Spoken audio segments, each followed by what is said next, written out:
ನಿಮ್ಮಂಥವ್ರಿಗೆ big boss ಮನೇಲಿ ಯಾರು ಸಿಕ್ಕಿಲ್ವಾ ಅಂತ ಆ ಥರದವರು? ನನಗೆ ಬೇಕಾದವ್ರು ಸಿಕ್ಕಿಲ್ಲ, ನಿಮಗೆ ಬೇಕಾದವ್ರು ಸಿಕ್ಕಿಲ್ಲ. ತುಂಬ ಜನ ಇದ್ರು ಅಲ್ಲಿ, ನಮಗೆ ಬೇಕಾದಂಥವ್ರು ಸಿಗಲಿಲ್ಲ. ನನ್ನ ಕಣ್ಣು ಯಾವ ಕಣ್ಣುಗಳನ್ನು ಹುಡುಕ್ತಿತ್ತು ಆ ಕಣ್ಣುಗಳು ನನಗೆ ಸಿಗಲಿಲ್ಲ. ಓಕೆ, ಬಟ್ ಇದ್ರ ಮೇಲೆ ಒಂದು ಸ್ಟೇಟ್ಮೆಂಟ್ ಪಾಸ್ ಆಗುತ್ತೆ ಸರ್. ರಾಶಿಕ್ ಅವರು ಟ್ರೈ ಮಾಡ್ತಾ ಇದ್ರು ಅಂತ ಏನೋ ಒಂದು ಸ್ಟೇಟ್ಮೆಂಟ್ ಪಾಸ್ ಮಾಡ್ತೀರಿ. ಸೊ ಇದ್ರ ಬಗ್ಗೆ ಹೊರಗಡೆ ಬಹಳಷ್ಟು ಚರ್ಚೆ ಕೂಡ ನಡೆಯುತ್ತೆ. ಇದ್ರ ಬಗ್ಗೆ ಏನು ಹೇಳ್ತೀರಿ?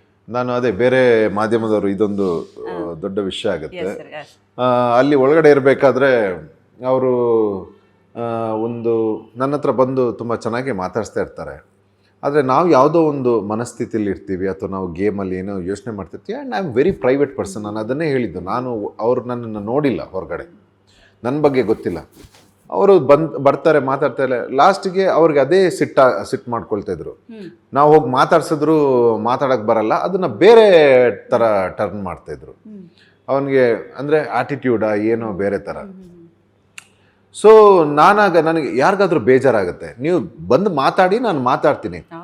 ಮೈ ಮೇಲೆ ಬಿದ್ದು ನಾನು ಮಾತಾಡೋವಂಥ ಎಲಿಮೆಂಟ್ ಅಲ್ಲ, ಆಯಿತಾ? ಮೈ ಮೇಲೆ ಬಿದ್ದು ನೀವೇನು ಟ್ರೈ ಮಾಡ್ತಾ ಇದ್ದೀರಿ ಅಥವಾ ನಾನು ಮೈ ಮೇಲೆ ಬಿದ್ದು ನೀವು ಬಂದು ಮಾತಾಡಿದ ತಕ್ಷಣ ನಿಮ್ಮ ಹಿಂದೆ ಬಂದು ರೋಮಿಯೋ ಆಗೋಕ್ಕೆ ನಾನಂಥ ಎಲಿಮೆಂಟ್ ಅಲ್ಲ ಮೇಡಮ್. ಇಂಥದ್ನೆಲ್ಲ ಟ್ರೈ ಮಾಡೋಕ್ಕೆ ಬರಬೇಡಿ ನನ್ನ ಹತ್ರ ಅಂತ ನಾನು ಓಪನ್ ಆಗಿ ಹೇಳ್ತೀನಿ. ಸೊ ಅದು ಒಂದು ಇದಾಗುತ್ತೆ. ಸೊ ಅಲ್ಲಿ ಆ ಸಿಚುವೇಶನ್ಗೆ ನಡೆದಂಥದ್ದು ಅದು ನನ್ನ ಗುಣ. ಅದು ಯಾವುದೇ ಒಂದು ಹೆಣ್ಮಗು ಬಂದು ನನ್ನ ಹತ್ರ ಚೆನ್ನಾಗಿ ಮಾತಾಡಿಸಿ, ಅವ್ರು ಎಂಥ ಸುರಸುಂದರಿ ಆಗಿರಲಿ, ಬಂದ ತಕ್ಷಣ ಮಾತಾಡಿಸ್ಬಿಟ್ರು ನಮ್ಮ ಹತ್ರ ಅಂತ ಅವ್ರ ಹಿಂದೆ, ನಾನಂಥವನಲ್ಲ. ಸೊ ನನಗದು ಬೇಕಾಗಿರಲಿಲ್ಲ. ಅದನ್ನು ಬಟ್ ಬೇರೆದಕ್ಕೆ ಟರ್ನ್ ಮಾಡಿದಾಗ ನನಗೂ ಟ್ರಿಗರ್ ಪಾಯಿಂಟ್ ಇದೆ. ಯಾರೇ ಆಗಿರಲಿ ನಾನಂದೆ ಇಂಥದ್ದೆಲ್ಲ ನನಗೆ ಬರಲ್ಲ, ನನ್ನ ಹತ್ರ ಟ್ರೈನೂ ಮಾಡೋಕ್ಕೆ ಹೋಗ್ಬಿಟ್ಟಿದೆ ನಾನು. ಆ್ಯಂಡ್ ಹೊರಗಡೆ ಬಂದಮೇಲೆ ಭಾಳಷ್ಟು ಟ್ರೋಲ್ಸ್ಗಳನ್ನ ನೋಡಿರ್ತೀರಿ ಅನಿಸುತ್ತೆ. ನಿಮ್ಮ ಕೆಲವೊಂದಷ್ಟು ಪರ್ಸ್ನಲ್ ವಿಚಾರಗಳ ಚರ್ಚೆ ಆಗುತ್ತೆ. ಹಿಂಗೆ ಮಾಡಿದ್ರಂತೆ ಧ್ರುವಂತವ್ರು ಇವರು ಅಂದರೆ ಒಂದಷ್ಟು ಯೂಟ್ಯೂಬಲ್ಲಿ ನೋಡ್ತೀವಿ. ಅದನ್ನೆಲ್ಲ ನೋಡಿದ್ರ ಸರ್? ಅದನ್ನ ನೋಡಿ ನೀವೇನು ಹೇಳ್ತೀರಿ? ಇವತ್ತು ಅದನ್ನೇ ಹೇಳೋದು, ಎರಡು ಟೈಪ್. ಇವತ್ತು ಸೋಷಿಯಲ್ ಮೀಡಿಯಾ ಅನ್ನೋದಿದೆಯಲ್ಲ, ನಾವು ತುಂಬ ಮೆಂಟಲಿ ಪ್ರಿಪೇರ್ ಆಗಬೇಕು. ಇವತ್ತು ಸೋಷಿಯಲ್ ಮೀಡಿಯಾ, ಈ ಸೋಷಿಯಲ್ ಮೀಡಿಯಾದಿಂದ ತುಂಬ ಜನ ಊಟ ಮಾಡೋದಕ್ಕೆ ಒದ್ದಾಡ್ತಾ ಇದ್ದಾರೆ ಮೇಡಮ್. ಒಬ್ಬರು ಪ್ರೋತ್ಸಾಹ ಮಾಡ್ತಾ ಹೋಗ್ತಾರೆ. ಈಗ ನೀವು ಮಾಧ್ಯಮದವರೆಲ್ಲ ಇದ್ದೀರಿ, ನಾವು ಮಾಡಿರೋ ಕೆಲಸಕ್ಕೆ ನಾವು ಮಾಡಿದ್ನ ಒಂದು ದೊಡ್ಡ ಒಂದು ಇದು ನೆಕ್ಸಸ್ ಒಂದು ನಮ್ಮನ್ನು ನಾವು ಮಾಡಿರೋ ಒಳ್ಳೆ ಕೆಲಸನ ಎಲ್ಲ ನೀವು ಮೇಲೆ ಅಪ್ರಿಷಿಯೇಟ್ ಮಾಡ್ತೀರ. ಇನ್ನು ಕೆಲವರು ಅದರದ್ದೇ ಉಲ್ಟಾ ಮಾಡಿ ಅದು ಅವರ ಊಟ. ನಮಗದು ಸಂತೋಷನೇ. ಈಗ ಒಂದು ಹಣ್ಣಿನ ಮರಕ್ಕೆ ನೀವು ಕಲ್ಲೆಸೆದ್ರೂ ಅದು ಕೊಡೋದು ಹಣ್ಣೆ. ನೀವು ಯಾರು ಗೊಬ್ಬರ ಹಾಕಿ ನೀರು ಹಾಕಿ ಚೆನ್ನಾಗಿ ಬೆಳೆಸಿದ್ರು ಆ ಮರ ಕೊಡೋದು ಹಣ್ಣೆ. ರುಚಿಲಿ ಏನೂ ವ್ಯತ್ಯಾಸ ಇರಲ್ಲ. ಸೊ ಹಾಗಾಗಿ ಇದನ್ನೆಲ್ಲ ತುಂಬ ಟ್ರೈ ಮಾಡಿದ್ದಾರೆ. ಈಗಲ್ಲ, ಲಾಸ್ಟ್ ಇಯರೇ ನೀವು ನೋಡಿದ್ರೆ ನಾವು ಏನು ತುಂಬ ಫೇಮಸ್ ಆಗಿರ್ತೀವಿ ತೆಲುಗಲ್ಲಿ, ಕರ್ನಾಟಕದಲ್ಲಿ ತುಂಬ ಬ್ಯುಸಿ ಇರ್ತೀವಿ. ನಮ್ಮ ಹತ್ರನೇ ಸಹಾಯ ತಗೊಂಡು ನಮ್ಮನ್ನೇ ನಮ್ಮ ಚರಿತ್ರಹರಣೆ ಮಾಡೋದಕ್ಕೆ ಯಾವುದ್ಯಾವುದೋ ಆಪಾದನೆಲ್ಲ ಹಾಕಿ ನಮ್ಮ ಹೆಸರನ್ನ ಹಾಳು ಮಾಡೋಕ್ಕೆ ನೋಡ್ತಾರೆ. ನಾವು ಅದನ್ನು ಕ್ಲಿಯರ್ ಮಾಡ್ಕೊಂಡು ಬರೋಷ್ಟರಲ್ಲಿ ಇಲ್ಲಿ ಮೀಡಿಯಾ ಆಗಲಿ ಯೂಟ್ಯೂಬಲ್ಲಿ ಏನೇನೋ, ಮತ್ತು ಈಗ ಅದೇನೋ PR ಮಾಫಿಯಾ ಶುರುವಾಗಿದೆ. ಒಬ್ಬರನ್ನ ಎನ್ಕರೇಜ್ ಮಾಡೋ ಬರದಲ್ಲಿ ಇನ್ನೊಬ್ಬರನ್ನ ನಾಶ ಮಾಡೋ ಪ್ರಯತ್ನ ಇದೆ. ಇದೆಲ್ಲ ಸ್ಯಾಡಿಸಮ್ ಬಿಹೇವಿಯರ್ ಇದು. ಸೊ ನಾವೆಲ್ಲ ಬಿಲ್ಟ್ ಆಗಿರೋ ರೀತಿ ಬೇರೆ ಮ್ಯಾಮ್. ನಾವೆಲ್ಲ ಇದಕ್ಕೆಲ್ಲ ತಲೆನೇ ಕೆಡಿಸ್ಕೊಳ್ಳಲ್ಲ. ಯಾರವರು ನಾವ್ಯಾರು ಅಷ್ಟೇ. ಆಮೇಲೆ ಇವತ್ತು ಇನ್ನೊಂದು ಏನು ಅಂತಂದ್ರೆ ತುಂಬಾ ಬೇಜಾರಾಗೋ ವಿಷಯ, ಕೆಲವೊಂದು ವಿಡಿಯೋಸ್ಗಳು ಕೂಡ ಏನೇನೋ ಅದೇ ಯಾವುದಕ್ಕೋ ಫ್ಯಾಬ್ರಿಕೇಟ್ ಮಾಡೋದು. ಅದನ್ನೇ ಹೇಳೋದು, ಯಾವುದಕ್ಕೋ ಕನೆಕ್ಟ್ ಮಾಡೋಕ್ಕೆ ಟ್ರೈ ಮಾಡೋದು. ಇದರಲ್ಲಿ ಏನಾಗುತ್ತೆ ಗೊತ್ತಾ, ಅವರೇ ತುಂಬ ಅವರ ಮಾನಸಿಕ ಸ್ಥಿತಿನ ಅವರು ತೋರಿಸ್ಕೊಳ್ತಾರೆ. ಈಗ ನನ್ನ ಬಗ್ಗೆ ನನಗೆ ಬೇಜಾರಿಲ್ಲ, ಯಾಕಂದರೆ ನನಗೆ ಗೊತ್ತು ನಾನು ಗಾಜಿನ ಮನೇಲಿ ಇರೋದು. ಈಗ ಪೊಲಿಟಿಷಿಯನ್ಸ್ಗೂ ಸೆಲೆಬ್ರಿಟೀಸ್ಗೆ ಎಲ್ಲ ಗೊತ್ತು. ನೀನು ಏನೇ ಅವ್ರಿಗೆ ಮಾಡು, ಆಡಿಯನ್ಸಿಗೆ ಏನೇ ಮಾಡು, ಒಂದಿಷ್ಟು ಚಿಕ್ಕದು ಒಂದು ಸ್ಯಾಡಿಸ್ಟ್ಗಳು ಇದ್ದೇ ಇದ್ದಾರೆ ಸೋಷಿಯಲ್ ಮೀಡಿಯಾದಲ್ಲಿ ಅಂತ ನಮಗೆಲ್ರಿಗೂ ಗೊತ್ತು. ನಾವು ಅದನ್ನು ಮೆಂಟಲಿ ಪ್ರಿಪೇರ್ ಆಗಿದ್ದೀವಿ. ಆದರೆ ಬೇಜಾರು ವಿಷಯ ಏನು ಗೊತ್ತಾ, ಈ ವ್ಯಕ್ತಿ ನನಗೆ ಏನೋ ನನ್ನ ಕ್ಯಾರೆಕ್ಟರ್ನ ಹಾಳು ಮಾಡೋಕ್ಕೆ ಏನೋ ಒಂದು ಮಾಡ್ತಾನೆ. ನಮ್ಮ ಸೈಡಿಂದ ಒಂದು 150 ಜನ ಅವನ ಜನ್ಮ ಜಾಲಾಡ್ಬಿಡ್ತಾರೆ ಇಲ್ಲಿ. ಮತ್ತೆ ಅವನ ಕಡೆಯವರು ಯಾರೋ ಒಬ್ರು ಬರ್ತಾರೆ, ಈ ಕಡೆಯಿಂದ 200 ಜನ ಕೊಡ್ತಾರೆ. ನಾವು ಊಟ ಮಾಡ್ಬಿಟ್ಟು ಮಲಗಿರ್ತೀವಿ, ನಮ್ಮ ಹೆಸರಲ್ಲಿ ನಡೀತಾ ಇರುತ್ತೆ. ಅವನಿಗದು ಬೇಕಾ? ಈಗ ಅವನಿಗೆ ಇಷ್ಟೆಲ್ಲ ಅವನು ಬಯಸ್ಕೊಳ್ಳೋ ಅವಶ್ಯಕತೆ ಇದೆಯಾ ನನ್ನನ್ನು ಕೆಳಗಡೆ ಮಾಡೋಕ್ಕೆ? ನೋಡಿ, ಸೊ ಯಾರು ಅಸಹ್ಯ ಮಾಡ್ಕೊಂಡಿದ್ದು? ಈಗ ಜನಗಳಿಗೆ ಗೊತ್ತು ಅವ್ನು ಸೆಲೆಬ್ರಿಟಿ ಗುರು, ಇದನ್ನ ಮಾಡೇ ಮಾಡ್ತಾರೆ ಅಂತ. ಅವನಿಗೆ ಬೇಕಿತ್ತ ಇದು? ಅದು ಒಳ್ಳೆ ಬೆಳವಣಿಗೆ ಅಲ್ಲ, ಆರೋಗ್ಯಕರ ಬೆಳವಣಿಗೆ ಅಲ್ಲ. ಐ ಡೋಂಟ್ ಥಿಂಕ್ ಅವ್ರಿಗೆ ಏನು. ಈಗ ಒಂದು ಒಳ್ಳೆ ಊಟ ಕೊಟ್ಟಾಗ, ನಾವೊಂದು 2 ಕಲ್ಲು ಸಿಕ್ಕಿದಾಗ ನಮಗೆ ನಾವೇನು ಊಟನ ತೆಗೆದು ಹೊರಗಡೆ ಎಸಿತೀವ ಅಥವಾ ಕಲ್ಲು ತೆಗೆದು ಹೊರಗಡೆ ಎಸಿತೀವ? ಕಲ್ಲು. ರಿಸೀವಿಂಗೇ ಬೇರೆ ಇದೆ ಮ್ಯಾಮ್ ನಮ್ಮದು. ಹೌದು. ಎಸ್, ಬಿಗ್ ಬಾಸ್ ಮನೆಯಿಂದ ಹೊರಗೆ ಬಂದ ಮೇಲೆ ಬಹಳಷ್ಟು ಟ್ರೋಲ್ಸ್ಗಳು ನಡೆಯುತ್ತೆ ಸರ್. ಅದರಲ್ಲೂ ಒಬ್ಬ ವ್ಯಕ್ತಿ ಬಗ್ಗೆ ಬಹಳಷ್ಟು ಟ್ರೋಲ್ಗಳು ನಡೆಯುತ್ತೆ. ಅದೇ 5 ಕೋಟಿ ಆ ಥರದ್ದೆಲ್ಲ ನಡೆಯುತ್ತೆ. ಸೊ ಯಾ, ಆ ಟ್ರೋಲ್ಸ್ಗಳೆಲ್ಲ ನೋಡಿದ್ರ, ಎಂಜಾಯ್ ಮಾಡಿದ್ರ ನೋಡಿ? ಹೌದು, ಬಹಳ ಒಂದು ಸಂತೋಷದ ವಿಷಯ. ಇಂಥ ದೊಡ್ಡ ವ್ಯಕ್ತಿ ನಮ್ಮ ಜೊತೆ ಇದ್ರು, ನಮಗೆ ಅವ್ರ ಜೊತೆ ಇರೋವಂಥ ಒಂದು ಅವಕಾಶ ಸಿಕ್ತು ಅಂತ ನಮಗೂ ಅದು ಆಮೇಲೆ ಗೊತ್ತಾಗಿದ್ದು. ಹಿಂಗೆ ಗೊತ್ತಿದ್ರೆ ನಾವು ಅವರಿಂದ ಕೆಲವು ಗಿಫ್ಟ್ಗಳನ್ನು ಎಕ್ಸ್ಪೆಕ್ಟ್ ಮಾಡ್ತಿದ್ದೀವಿ. ಸೊ ನಾವು ಅಷ್ಟು ಪರ್ಸನಲ್ ಆಗಿ ಹೋಗಿಲ್ಲ ಅವ್ರ ಹತ್ರ, ನಾವು ಬೇರೆ ಕಡೆ ನಮ್ಮ ಬಗ್ಗೆನೇ ಬ್ಯುಸಿ ಇದ್ವಿ. ಸೊ ಹೊರಗಡೆ ಗೊತ್ತಾಯ್ತು ಭಾಳ $1 ಮಿಲಿಯನ್ ವ್ಯಕ್ತಿ ಅಂತ. ಆಗ್ಲಿ, ಒಳ್ಳೇದಾಗ್ಲಿ ಮ್ಯಾಮ್ ಅವ್ರಿಗೆ, ಅಷ್ಟೇ ಬಯಸ. ಮೀಟ್ ಮಾಡಿದ್ದೀನಿ, ಅವ್ರು ನಮ್ಮ ಜೊತೆ ಮಾತಾಡೋ ವಿಚಾರಗಳು ಬೇರೆ, ಹೊರಗಡೆ ಅವ್ರು ಇರೋದು ಬೇರೆ.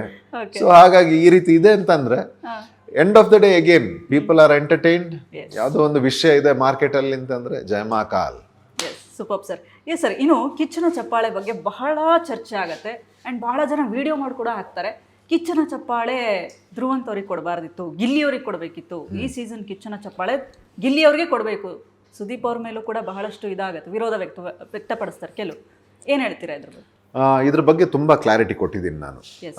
ಜನಗಳು ನೋಡೋ ಒಂದು ಆ್ಯಂಗಲೇ ಬೇರೆ ಇರುತ್ತೆ ಶೋನ.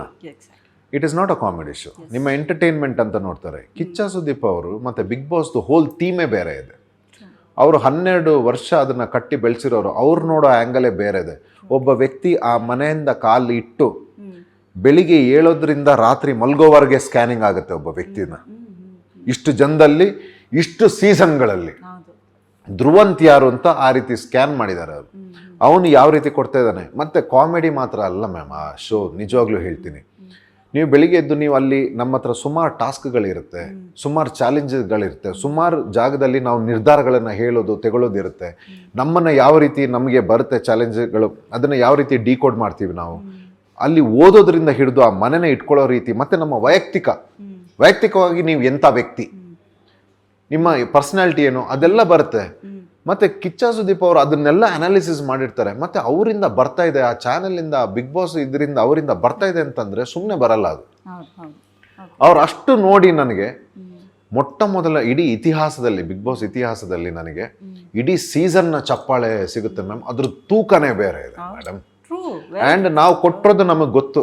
ಆ ಮನೆನ ಅದನ್ನೇ ನೀವು ಕೇಳಿಸ್ಕೊಂಡಿದ್ದು ನಾನು ಹೊರಗಡೆ ಬಂದ ಮೇಲೆ. ಗಿಲ್ಲಿ ಏನು ಹೇಳ್ತಾರೆ, ರಘು ಅವ್ರು ಏನು ಹೇಳ್ತಾರೆ, ರಕ್ಷಿತ್ ಅವ್ರು ಏನಕ್ಕೆ ಸಾರಿ ಬರೀತಾರೆ ಅಂತಂದರೆ ಆ ಮಟ್ಟಿಗೆ ನಾವು ಆ ಮನೆಗೆ ನಮ್ಮನ್ನು ನಾವು ಕೊಟ್ಟಿದ್ದೀವಿ. ಧ್ರುವಂತ್ ಏನೇ ಇರಲಿ ಅವನ ಮನೆನ ಇಟ್ಟಿದ್ದ ರೀತಿ, ಗಿಲ್ಲಿ ಅವರು ಹೇಳ್ತಾರೆ, ರಘು ಅವ್ರು ಹೇಳ್ತಾರೆ, ಅವನ ಮನೆ ಕೊಟ್ಟಿದ್ದ ರೀತಿ ಇದಕ್ಕೆ ಸಿಕ್ಕಿದಂಥ ಪುರಸ್ಕಾರ ಮ್ಯಾಮ್. ಅದು ಬಹಳ ದೊಡ್ಡ ವಿಷಯ ನನಗೆ ಸಿಕ್ಕಿರೋದು ಯಾರಿಂದ. So it is fantastic. Nice sir. Okay, Ashwini Gowda ಅವರು ಕೂಡ ಗಿಲ್ಲಿ ಮೇಲೆ ಒಂದು ಸ್ಟೇಟ್ಮೆಂಟನ್ನು ಪಾಸ್ ಮಾಡ್ತಾರೆ ಹೊರಗೆ ಬಂದಮೇಲೆ. ಬಡವ ಅಲ್ಲ ಗಿಲ್ಲಿ, ಬಡವನ ಕಾರ್ಡ್ ಇಟ್ಕೊಂಡು ಗೆದ್ದಿದ್ದಾರೆ ಅಂತ ಹೇಳ್ತಾರೆ. ಸೊ ಇದು ಈ ಒಂದು ಸ್ಟೇಟ್ಮೆಂಟ್ಗೆ ನಿಮ್ಮ ಒಪಿನಿಯನ್? ನನಗೆ ವೈಯಕ್ತಿಕವಾಗಿ ಗಿಲ್ಲಿ ಅವರು ಏನು ಅಂತ ಗೊತ್ತಿಲ್ಲ, ಅವ್ರ ಬಡವರ ಸಿರಿವಂತರ ಏನು ಅಂತ ಗೊತ್ತಿಲ್ಲ. ಅಶ್ವಿನಿ ಅವ್ರು ಮಾಡಿರೋ ಸ್ಟೇಟ್ಮೆಂಟ್ ಅದು.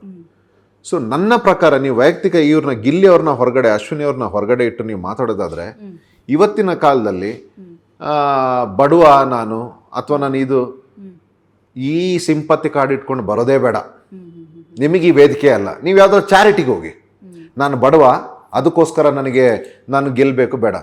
ಇವತ್ತು ಪ್ರತಿಭೆಗಳು ಬರಬೇಕು ಮುಂದೆ, ಯಾವುದೇ ಕ್ಷೇತ್ರದಲ್ಲಿ, ವಿದ್ಯಾಭ್ಯಾಸ ಕ್ಷೇತ್ರದಲ್ಲಿ, ಸ್ಪೋರ್ಟ್ಸ್ ಇರಲಿ ಅಥವಾ ಇಂಥದ್ದು ಕಲಾಕ್ಷೇತ್ರದಲ್ಲಿರಲಿ, ಪ್ರತಿಭೆ ಅವನು ಯಾವನ್ನೇ ಆಗಿರಲಿ, ಯಾರೇ ಆಗಿರಲಿ, ಎಲ್ಲಿಂದನೇ, ಯಾವ ಊರವನಾಗಿರಲಿ, ಎಲ್ಲಿ ಅವನೇ ಆಗಿರಲಿ, ಪ್ರತಿಭೆಗೆ ಮಾತ್ರ, ಅವನ ಕಲೆಗೆ, ಪ್ರತಿಭೆಗೆ, ಅವನು ಏನು ಟ್ಯಾಲೆಂಟ್ ಇದೆ ಅದಕ್ಕೆ ಮಾತ್ರ ಪುರಸ್ಕಾರ ಸಿಗಬೇಕು. ಈ ಊರಿಂದ ಬಂದೆ, ಈ ಸಮುದಾಯದಿಂದ ಬಂದೆ, ಈ ಜಾತಿಯವನು, ಈ ಪೊಲಿಟಿಕಲ್ ಪಾರ್ಟಿಯಿಂದ ಬಂದೆ, ಮೇಲಿಂದ ಬಂದೆ, ಅಲ್ಲಿಂದ ಬಂದೆ, ಇದಕ್ಕೆ ಹೋಗಬಾರ್ದು. ಯಾಕಂದರೆ ತುಂಬ ಜೆನ್ಯೂನ್ ಪ್ರತಿಭೆಗಳಿಗೆ ಮೋಸ ಆಗುತ್ತೆ. ಇದನ್ನು ಆಮೇಲೆ ಬಡವ್ರ ಮಕ್ಕಳು ಬೆಳೆಯಕ್ಕೆ ಬಿಡಿ, ಯಾರು ತುಣಿತಾ ಇದ್ದಾರೆ ಇವತ್ತು? ಎಷ್ಟು ಬಡವ್ರ ಮಕ್ಕಳು ಎಲ್ಲಿಂದ ಎಲ್ಲಿ ಬಂದು ಎಲ್ಲಿ ನಿಂತಿದ್ದಾರೆ. ಇದನ್ನೆಲ್ಲ ಈ ಸಿಂಪತಿ ಕಾರ್ಡ್ ಇಟ್ಕೊಂಡು, ಅದು ನಿಜವಾಗ್ಲೂ ಅದೊಂದು ಹೇಡಿತನ ಅಂತ. ಅದನ್ನು ಆ ಸಿಂಪತಿ ಕಾರ್ಡ್ ಎಲ್ಲ ಇದೆಯಲ್ಲ, ಅದೊಂದು ಹೇಡಿಗಳು ಮಾಡೋವಂಥ ಕೆಲಸ. ಟ್ಯಾಲೆಂಟ್ ಎಲ್ಲೇ ಇದ್ರಿ, ಆಮೇಲೆ ಟ್ಯಾಲೆಂಟ್ಗಳು ಹೇಳಬಾರ್ದು. ನಾನು ಒಬ್ಬ ಕೃಷಿಕರ ಮಗ, ನಮ್ಮ ತಂದೆ, ನಮ್ಮ ಕಷ್ಟ ನಮ್ಗೆ ಗೊತ್ತು. ನಮ್ಮ ಮನೇಲಿ ಗ್ಯಾಸು ಇರಲಿಲ್ಲ, ಇದನ್ನೇ ಇಟ್ಕೊಂಡು ನಾನು ಆಟ ಆಡಕ್ಕೆ ಬರಲಿಲ್ಲ. ಧ್ರುವಂತ್ ಯಾರು, ನಂದು PR ಇರಲಿಲ್ಲ, ನಿಮಗೆ ಮತ್ತೆ ಹೇಳ್ತಾ ಇದ್ದೀನಿ, ನಂದು PR ಇರಲಿಲ್ಲ, ಯಾವುದೇ ಸೋಷಿಯಲ್ ಮೀಡಿಯಾ ಇರಲಿಲ್ಲ. ನನಗಾಗುತ್ತೆ ಅಂತಂದ್ರೆ ಯಾರಿಗೆ ಬೇಕಾದ್ರೂ ಆಗುತ್ತೆ. ಆ ಸಿಂಪತಿ ಕಾರ್ಡೆಲ್ಲ ಇಟ್ಕೊಂಡು ಆಟಾಡ್ಲೇಬಾರ್ದು ಮ್ಯಾಮ್. ಅಂಥವ್ರು ಬೇರೆ ಚಾರಿಟಿಗೆ ಹೋಗ್ಲಿ.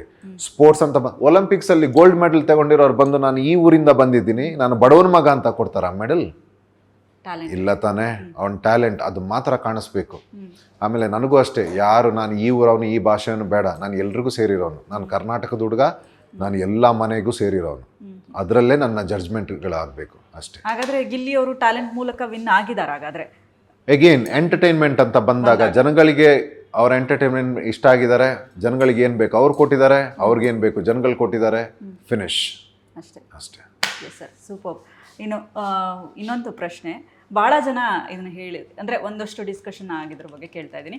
TRP ಮೇಲೆ ಪೇಮೆಂಟ್ ಫಿಕ್ಸ್ ಆಗುತ್ತೆ, TRP ಯಾವ ವ್ಯಕ್ತಿ ಮೇಲೆ TRP ಬರುತ್ತೆ ಅದರ ಮೇಲೆ ಒಂದಷ್ಟು ಪೇಮೆಂಟ್ಗಳನ್ನು ಹೈಕ್ ಮಾಡ್ತಾ ಹೋಗ್ತಾರೆ, ಹಾಗೆ ಹಿಂಗೆ ಒಂದಷ್ಟು ವಿಚಾರ. ಸೊ ಹಾಗಾಗಿ ಇದ್ರ ಬಗ್ಗೆ ಇಲ್ಲ, ಕರೆಕ್ಟ್ ವಿಚಾರ ಹೇಳ್ತೀನಿ. ಈಗ ಒಂದೊಂದು ಕ್ಷೇತ್ರದಿಂದ ಒಬ್ಬೊಬ್ರು ಸಾಧಕರು ಬರ್ತಾರಲ್ಲ ಬಿಗ್ ಬಾಸ್, ಅವ್ರದ್ದೇ ಒಂದು ವೆಯ್ಟೇಜ್ ಇರುತ್ತೆ.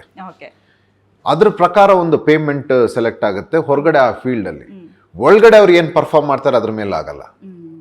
ಸೊ ನೀವು ಹೊರಗಡೆ ಈಗ ಗೆದ್ದವ್ರದ್ದು ಅದು ನಿಮಗೆ ಗೊತ್ತು, ಆ ಕ್ಯಾಶ್ ಪ್ರೈಸ್ ಅದೆಲ್ಲ ಎಷ್ಟು ಸಿಗುತ್ತೆ ಅಂತ ಗೊತ್ತು. ಆದರೆ ಒಳಗಡೆ ಈಗ ಅವ್ರ ಪೇಮೆಂಟ್, ಅವ್ರು ಹೊರಗಡೆ ಮಾರ್ಕೆಟ್ ಹೇಗಿದೆ ಅದ್ರ ಮೇಲೆ ಒಂದು ಒಳ್ಳೆ ಪೇಮೆಂಟ್ ಸೆಟ್ ಆಗುತ್ತೆ. ಸೊ ಹಾಗೆ ನಾವೆಲ್ಲ ಪೇಮೆಂಟ್ ಮುಖ ನೋಡಲಿಲ್ಲ. ನಮಗೆ ಕಿಚ್ಚ ಸರ್ ಇರಬೇಕಾದ್ರೇ ಬಿಗ್ ಬಾಸ್ ಆಟ ಆಡಬೇಕಿತ್ತು. ಸೊ ಪೇಮೆಂಟ್ ಬಗ್ಗೆ ಅಷ್ಟು ತಲೆ ಕೆಡಿಸ್ಕೊಳ್ಳಿಲ್ಲ. ಸೊ ನನಗೆ ಸೀಸನ್ 10 ಏನು ಕೋಟ್ ಮಾಡಿದ್ರು ಅದು ಅರ್ಧನೇ ಈ ಸಲ ತಗೊಂಡಿದ್ದು. ನಾನು ಪೇಮೆಂಟ್ ಬಗ್ಗೆ ಎಲ್ಲ ನನಗೆ ನೀವು ಹಂಗಂದ್ರೆ ಪೇಮೆಂಟ್ ಬಗ್ಗೆ ತಲೆನೇ ಕೆಡಿಸ್ಕೊಂಡಿಲ್ಲ. Okay, super sir. ಇನ್ನು ಕೊನೆಯದಾಗಿ ಗಿಲ್ಲಿ ಅವರು 50 ಲಕ್ಷ ತಗೊಂಡಿದ್ದಾರೆ, ಜೊತೆಗೆ ಒಂದು ಕಾರ್ ಪ್ರೈಸು. ಸೊ ಇದೆಲ್ಲ ಅಂದರೆ ಅವ್ರು ಇಷ್ಟು ದಿನ ಆಟ ಆಡಿದಕ್ಕೂ ಅದು ವರ್ತ್ ಅಂತ ಅನ್ಸುತ್ತೆ ನನಗೆ. ಅವರ ತಂದೆ ತಾಯಿ ಮಾಡಿರೋ, ಅವರ ತಂದೆ ತಾಯಿ ಪಟ್ಟಿರೋಂಥ ಕಷ್ಟ, ಎಸ್, ಅವರ ತಂದೆ ತಾಯಿನ ಮೀಟ್ ಆಗಿದ್ದೀನಿ, ಅವರು ಪಟ್ಟಿರೋಂಥ ಕಷ್ಟ ಇವತ್ತು ಅದೇ ಹೇಳ್ತಾರಲ್ಲ, ತಂದೆ ತಾಯಿ ಕಷ್ಟ ಮಕ್ಕಳಿಗೆ ಆಶೀರ್ವಾದವಾಗಿ ಬರುತ್ತೆ, ಅದು ಒಲಿದಿದೆ ಅವರಿಗೆ. ಅದನ್ನು ನಾನು ಬಸ್ಟ್ ಕ್ಯಾಶ್ ಪ್ರೈಸ್ ಕಾರ್ ಅಂತಲ್ಲ, ಅವರು ಇವತ್ತು ಪಡ್ಕೊಂಡಿರೋ ಏನು ಜನಮನ್ನಣೆ ಏನಿದೆ ಅದನ್ನು ಪ್ರೀತಿಯಿಂದ ಜವಾಬ್ದಾರಿಯಿಂದ ಉಳಿಸಿ ಬೆಳೆಸಲಿ ಅಂತಲೇ ನಾನು ಹಾರೈಸ್ತೀನಿ ಅವರಿಗೆ.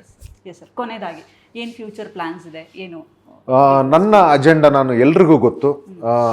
ನಾವೊಂದು ಯಾವ ಬ್ಯಾಕ್ಗ್ರೌಂಡಿಂದ ಬರ್ತೀವಿ, ಎಲ್ಲರಲ್ಲೂ ಟ್ಯಾಲೆಂಟ್ ಇದೆ, ಪೊಟೆನ್ಷಿಯಲ್ ಇದೆ, ಮತ್ತು ಜೀವನ ಇವತ್ತು ಗೊತ್ತು ಎಷ್ಟು ಕಷ್ಟ ಅಂತ. ನಾನು ಈಗ ಕೆಲವರು ಯಾರು ಸೋತಿದ್ದಾರೆ ಅಥವಾ ಯಾರಿಗೆ ಮೋಟಿವೇಶನ್ ಮತ್ತು ಯೂತ್ಗಳು ಹೇಗಿರಬೇಕು ಇವ್ರನ್ನ ಮನೆಗೆ ಹೋಗಿ ನಾನು ಮಾಡಲಿಕ್ಕಾಗೋದಿಲ್ಲ. ಸೊ ಮಾಧ್ಯಮದ ಮುಖಾಂತರ ಅಥವಾ ಸಿನಿಮಾ ಮುಖಾಂತರ ಒಳ್ಳೊಳ್ಳೆ ಕತೆ ಮುಖಾಂತರ ನಾನು ಒಳ್ಳೊಳ್ಳೆ ಮೆಸೇಜ್ನ ನಾನು ನನ್ನ ಸಮಾಜಕ್ಕೆ ಕೊಡಬೇಕು, ಸಮಾಜದಲ್ಲಿರೋ ಯೂತ್ಗಳಿಗೆ ಕೊಡಬೇಕು. ಮತ್ತು ಯಾರಿಗೆ ಎಮೋಷ್ನಲಿ ಸಪೋರ್ಟ್ ಬೇಕಿದೆ ಅವ್ರಿಗೆ ಈ ಸಿನಿಮಾಗಳು ಒಳ್ಳೆ ಬೂಸ್ಟ್ ಆಗಿ ಒಂದು ಇನ್ಸ್ಪಿರೇಷನ್ ಆಗುವಂಥ ಕತೆಗಳ ಮೂಲಕ ಸಿನಿಮಾ ಮುಖಾಂತರ ಈ ಬೆಳ್ಳಿ ಪರದೆ ಆರಾಧನೆ ಮಾಡಬೇಕು, ಸೇವೆ ಮಾಡಬೇಕು ಅನ್ನೋ ಆಸೆ ನನ್ನದು. ಸೊ ನಂದು ಆಲ್ರೆಡಿ ಒಂದು ಸಿನಿಮಾ ಈಗ ಅದೇ ನಾನೇ ಬರೆದಿರೋ ಡೈರೆಕ್ಷನ್ ಪ್ಲಸ್ ಕತೆನೂ ನಂದೇ, ನಾನೇ ಬರೆದಿರೋ ಅಂಥದ್ದು ಸ್ಕ್ರೀನ್ ಪ್ಲೇಯಿಂದ ಎಲ್ಲ. ಸೊ ಅದ್ರ ಈಗ ಕ್ಲೈಮ್ಯಾಕ್ಸ್ ಸ್ವಲ್ಪ ವರ್ಕ್ ಇದೆ, ಅದನ್ನು ಮುಗಿಸ್ಕೊಂಡು ನಾವು ನಂತರ ಶೂಟಿಂಗಿಗೆ ಹೋಗಬೇಕು. ಸೊ ಒಳ್ಳೆ ನಿರ್ಮಾಪಕರು, ಒಳ್ಳೆ ಪ್ರೊಡಕ್ಷನ್ ಹೌಸ್ ಸಿಕ್ಕಿದ್ರೆ ನಮಗೆ ನನ್ನ ನೆಕ್ಸ್ಟ್ ಅಲ್ಲಿಗೆ ಹೋಗುತ್ತೆ. ಓಕೆ, ಬಿಗ್ ಬಾಸ್ಗೆ ಹೋಗಿ ಬಂದಾದ್ಮೇಲೆ ಧ್ರುವಂತರ ಲೈಫಲ್ಲಿ ಏನಾದರೂ ಬದಲಾವಣೆಗಳು ಆಗುತ್ತೆ ಅನ್ನುವಂತಹ ನಿರೀಕ್ಷೆ ಧ್ರುವಂತವ್ರಿಗೆ ಏನಾದರೂ ಇದೆನಾ? ಗೊತ್ತಿಲ್ಲ ಇನ್ನು ಏನಾಗುತ್ತೆ ಅಂತಂದರೆ. ಆದರೆ ನಾನು ಎಕ್ಸ್ಪೆಕ್ಟ್ ಮಾಡಿರಲಿಲ್ಲ. ನಾನು ಅಂದರೆ ಈಗ ಹೇಗಾಗಿದೆ ಅಂತಂದರೆ, ಬಿಗ್ ಬಾಸ್ ಒಂದು ತಗೊಂಡ್ರೆ ಎಲ್ಲ ಕಂಟೆಸ್ಟೆಂಟ್ ಒಂದು ಕಡೆ, ವಿನ್ನರ್ ಒಂದು ಕಡೆ, ಧ್ರುವಂತ್ ಒಂದು ಕಡೆ ಆಗಿದೆ. ಈಗ ಆ ಕಿಚ್ಚನ ಚಪ್ಪಾಳೆ ಕೂಡ ಸಿಕ್ಕಿ ಧ್ರುವಂತ್ ಒಂದು ಒನ್ ಮ್ಯಾನ್ ಆರ್ಮಿ ಇದೊಂದು ಪೋಟ್ರೆ ಆಗಿದೆ. ಸೊ ನಾನು ಇರೋದೇ ಆಡಿಯನ್ಸಿಂದನೇ ನಾನು ಬಂದಿರೋದು. ನನಗಿಷ್ಟು ಪ್ರೀತಿ ಸಿಕ್ಕಿದ್ದು ಆಡಿಯನ್ಸ್ಗೆ. ಸೊ ಕೆರೆಯ ನೀರನ್ನು ಕೆರೆಗೆ ಚೆಲ್ಲಿ, ನನ್ನ ಹತ್ರ ಏನೆಲ್ಲ ಇದೆ ಅದೆಲ್ಲ ಅವ್ರಿಗೆ ಸೇರಬೇಕಾಗಿರೋದು. ಸೊ ಆಮೇಲೆ ಅದಕ್ಕೆ ಅವ್ರು ಏನು ಕೊಡ್ತಾರೆ ಅದನ್ನು ತಗೊಂಡು ಮುಂದಿನ ಪ್ರಾಜೆಕ್ಟ್ಗಳ ಮೇಲೆ ಕಾನ್ಸಂಟ್ರೇಟ್ ಮಾಡಿ. That so sweet of you Dhruvanth ಅವರೇ. ಇಷ್ಟು ಹೊಟ್ಟೆ ಹಸಿಕೊಂಡು ನೋಡಿ, ಎಷ್ಟು ಒಂದು ಆಯ್ತು, ಆಲ್ಮೋಸ್ಟ್ ಟೈಮ್ ಆಯಿತು. ಬಟ್ ಆದರೂ ಕೂಡ ನಿಮ್ಮ ಡೆಡಿಕೇಶನ್ ಲೆವೆಲ್ ಏನಿದೆ ನಿಜಕ್ಕೂ ಕೂಡ ಅದು ಇನ್ನೂ ನಿಮ್ಮನ್ನು ಎತ್ತರದ ಮಟ್ಟಕ್ಕೆ ತಗೊಂಡೋಗುತ್ತೆ, ಅದರಲ್ಲಿ ಡೌಟೇ ಇಲ್ಲ ಬಿಡಿ. ಥ್ಯಾಂಕ್ ಯು ಸೋ ಮಚ್ ಇಷ್ಟೊತ್ತು ಸುಮನ್ ಟಿವಿನಲ್ಲಿ ಮಾತನಾಡಿದ್ದಕ್ಕೆ, ಇಷ್ಟೊತ್ತು ಟೈಮ್ ಕೊಟ್ಟಿದ್ದಕ್ಕೆ ನಮಗೆ. All the very best Dhruvanth ಅವರೇ. ಇನ್ನೂ ಹೆಚ್ಚು ಸಾಧನೆ ಮಾಡಿ, ನಿಮ್ಮಿಂದ ಒಳ್ಳೊಳ್ಳೆ ಸಿನಿಮಾಗಳು, ಸೀರಿಯಲ್ಗಳು ನಾವು ಖಂಡಿತವಾಗ್ಲೂ ಎಕ್ಸ್ಪೆಕ್ಟ್ ಮಾಡ್ತಾನೆ ಇರ್ತೀವಿ. Thank you so much. ಜಯ ಮಹಾಕಾಲ್. ಎಸ್ ವೀಕ್ಷಕರೇ, ಇದಾಗಿತ್ತು ಇವತ್ತಿನ ವಿಶೇಷ ಕಾರ್ಯಕ್ರಮ. ಮತ್ತಷ್ಟು ಅಪ್ಡೇಟ್ಸ್ಗಳಿಗಾಗಿ ನೋಡ್ತಾ ಇರಿ ಸುಮನ್ ಟಿವಿ ಕನ್ನಡ.